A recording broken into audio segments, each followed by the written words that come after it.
Divorce if you don't respect my parents. Hearing the word divorce from Harold, I was thrilled and headed straight to the city hall. Now I can finally cut ties with Harold and his family. That's what I thought, but it wasn't that simple. My name is Nancy. I met Harold through a mutual friend and we got married. Due to a health issue Harold had, we couldn't have children. But I loved my job and wasn't confident about balancing work with raising kids, so I didn't mind. I thought it would be fine if we just lived a quiet life together. However, a family vacation changed everything, and I started to drift away from Harold. The idea of a family vacation was Harold's sudden suggestion. I got some extended time off. Want to go on a trip together, Nancy? A vacation? Sounds great. Let's do it. I used to travel solo when I was single. Sometimes I'd spontaneously go on a trip on my day off, and sometimes I'd travel abroad during my company's summer vacation. I was delighted when Harold proposed the trip, but what he said next made me go, seriously? I want to do something nice for my parents, so let's invite Mila and David. And if they're coming, we have to bring my sister Kayla and her son Leon. I hid my surprise, but deep down, I wasn't thrilled. To put it bluntly, Harold's parents don't have boundaries. They believe that once you're married, you should always listen to your in-laws. Just seeing my in-laws once a year is stressful enough for me because our views are so different. Then there's Kayla, Harold's even more selfish sister. She has a 2-year-old son, Leon, and apparently she had a massive fight with her husband and divorced him shortly after Leon was born. Given Kayla's assertiveness, I can easily picture her in that situation. A vacation with such in-laws, a sister-in-law, and a toddler? That's not the trip I had in mind. I wanted a trip just with Harold, but since I had already said yes, I couldn't back out. Moreover, Harold always treated my parents with the same respect. If Harold wanted to do something nice for his parents, I thought I should support him, so I agreed to the family trip. Little did I know, I deeply regret this decision. Both the in-laws and Kayla wanted to go on the trip but seemed too lazy to plan. Nancy's experienced with this, right? Why not leave it to her? With Kayla's comments, the planning was suddenly all on me. Planning a solo trip and a family trip with a child are entirely different. I don't have kids, so I have no idea about family-friendly spots. Every day, I was on my phone researching and consulting travel agencies to plan our trip. I tried discussing the trip itinerary with Harold since he wanted to honor his parents, but Harold simply said, I have no clue. You've traveled alone to many places, Nancy. I trust you with this. And put everything on me. It was frustrating, but I thought, all right, this is my one-time contribution to honoring his parents. So I finalized our travel plan. On the day of the trip, since I put a lot of thought into the itinerary, David and Mila and Kayla seemed to enjoy it. However, the trip was a continuous series of frustrations. Firstly, I couldn't enjoy any tourist spots. Kayla said, We're on vacation and I want a break from parenting once in a while. You don't have kids, Nancy. Why not gain some experience? And suddenly, I was in charge of Leon. I had almost no experience with kids, so just keeping up with Leon was overwhelming. Kayla, maybe being true to her word, didn't touch Leon at all during the trip. Apparently, Leon had a sensitivity to sunlight. At certain spots, I could only sit in the shade with him, unable to enjoy the attractions. Despite this, I was the designated driver for the entire trip. David, Mila, and Kayla all have their licenses and should be capable drivers, but none of them ever offered to take over. Even when I mentioned I'd appreciate a break, they'd brush it off saying they were too tired. Harold, who rarely drives, was no help. On top of that, I was footing all the bills. I assumed Harold, who brought up this honoring the parents trip, would handle the finances, but he said, "Sorry, I'm short on cash this month. Can you cover for now?" It seemed David, Mila, and Kayla just expected me to pay. Whenever I subtly tried to distance myself from the bill, they'd loudly call out, "Nancy, it's time to pay." I couldn't ignore them, so I ended up covering all the expenses.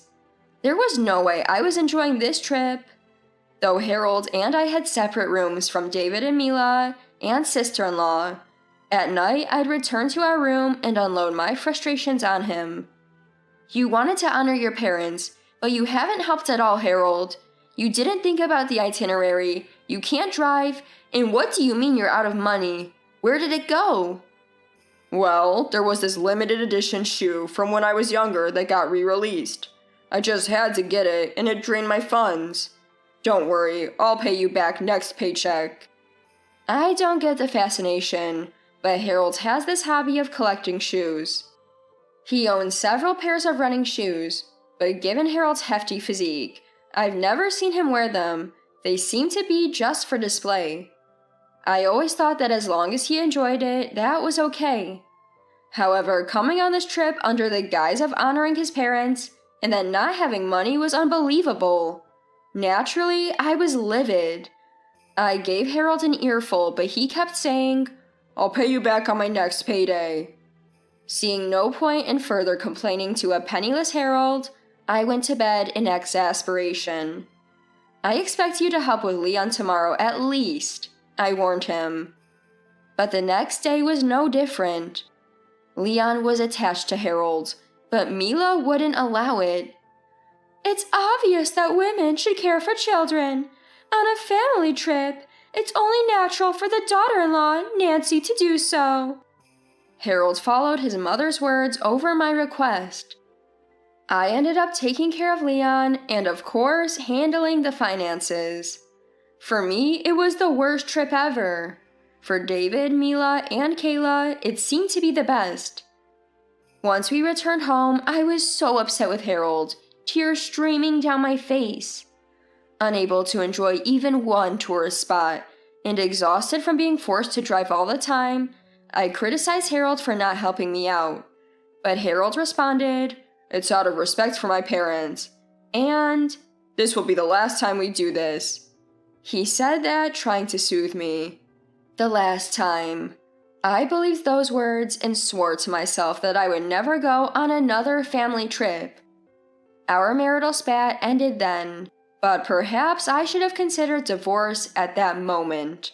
6 months later, David, Mila, and Kayla suggested, "Let's go on another family trip."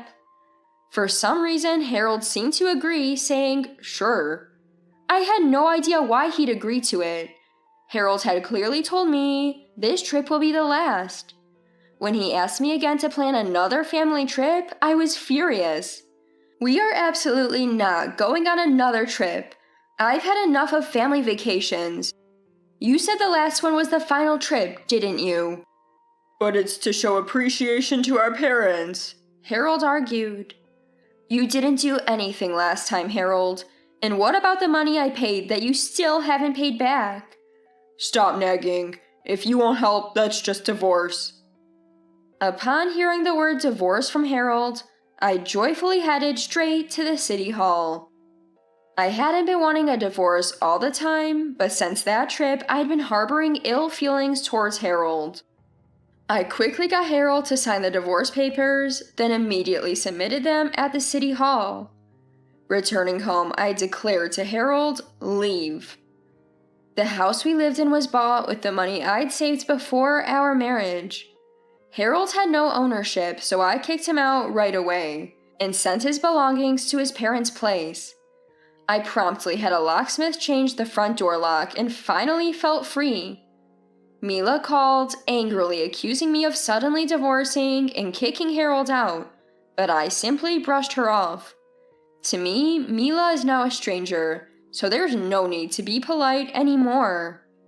I was criticized for sending Harold's belongings with a COD charge, but I wondered why I should pay for the shipping of my divorced husband's stuff. I brushed off that comment as well. Mila's calls became so incessant that I blocked her number. Just when I thought I was finally free, Kayla showed up at my home within days of the divorce.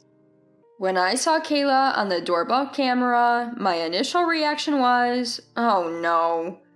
But she kept knocking, and I could see Leon pacing back and forth outside. I didn't want to be a bother to the neighbors, so I reluctantly let Kayla in. As I served her tea, she started speaking, tears in her eyes. It's really heartbreaking that Harold and Nancy are divorced. Leon had grown so fond of you. It's sad. What brings you here today? Well, I came because we need help planning a trip. Excuse me? I responded, my face twitching in disbelief, but Kayla continued with a sorrowful look. Neither my parents nor Harold nor I know much about planning trips. We had such a great time on the previous trip, so we were hoping Nancy could help with the planning again. Of course, we'd like you to come along. We'd want you to take care of Leon, and I assume you'll handle the expenses? Why should I plan your family trip, take care of Leon, and even pay for it? Because you're the daughter-in-law. We're divorced now. You and I are strangers. As I spoke bluntly, Kayla burst into tears. Then she called Mila, and soon enough, David, Mila, and Harold all arrived at my home. My ex-husband Harold and his family brazenly entered my home, creating chaos. It felt like a glaring mistake ever having a family with such inconsiderate people. After requesting to use the restroom, I secretly called the police. No matter how many times I pleaded with them to leave, they wouldn't budge. Returning from the restroom, I confronted them, revealing I'd called the authorities. Despite that, they wouldn't leave. They didn't seem to believe me until the police actually arrived, their shocked faces saying it all. Kayla was livid, snapping at me.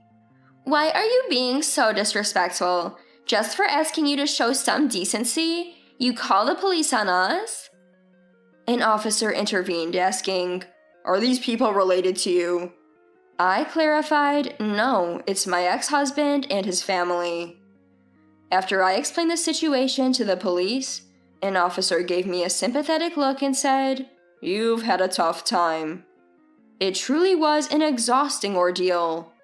The police handled the disruptive family expertly, separating us and eventually escorting them out. As they departed, the officers warned that such irrational individuals might return. Wanting no further ties with this bizarre family, I handed my house over to an acquaintance and moved out. Just when I thought I'd successfully severed ties, Harold called me a few days later.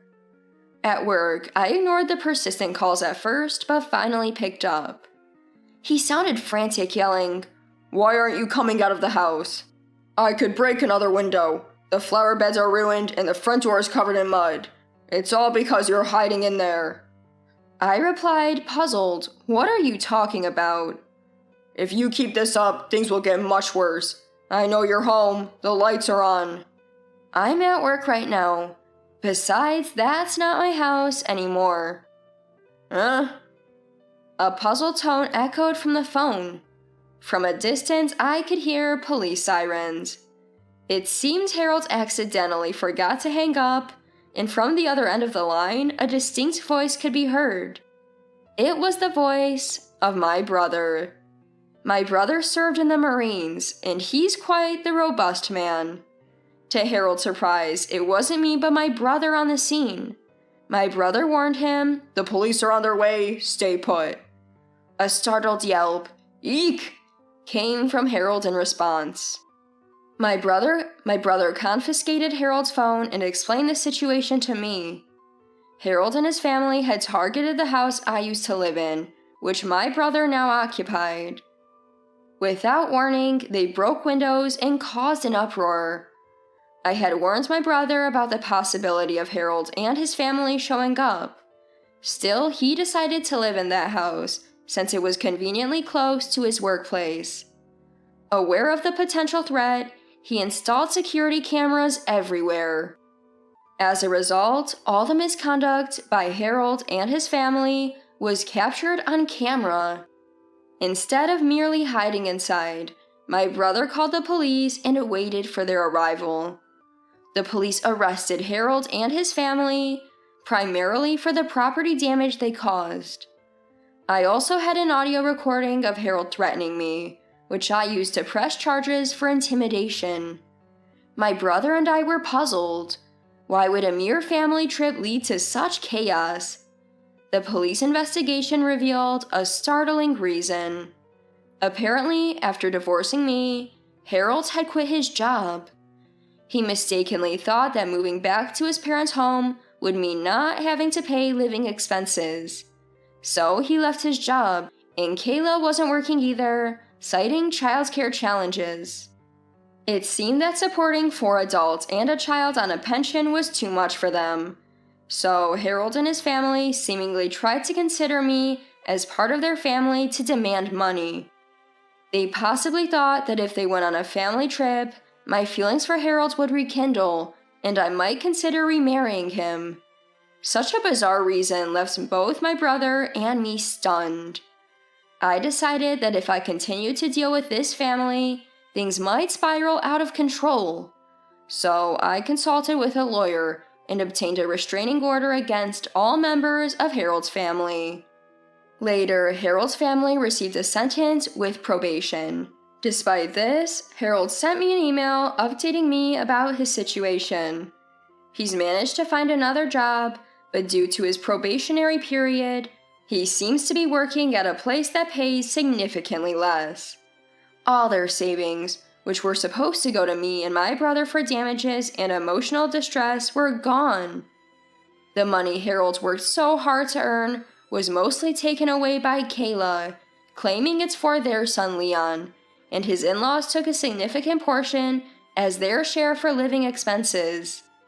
He even had to sell most of his favorite premium brand shoes, indicating his tight financial situation.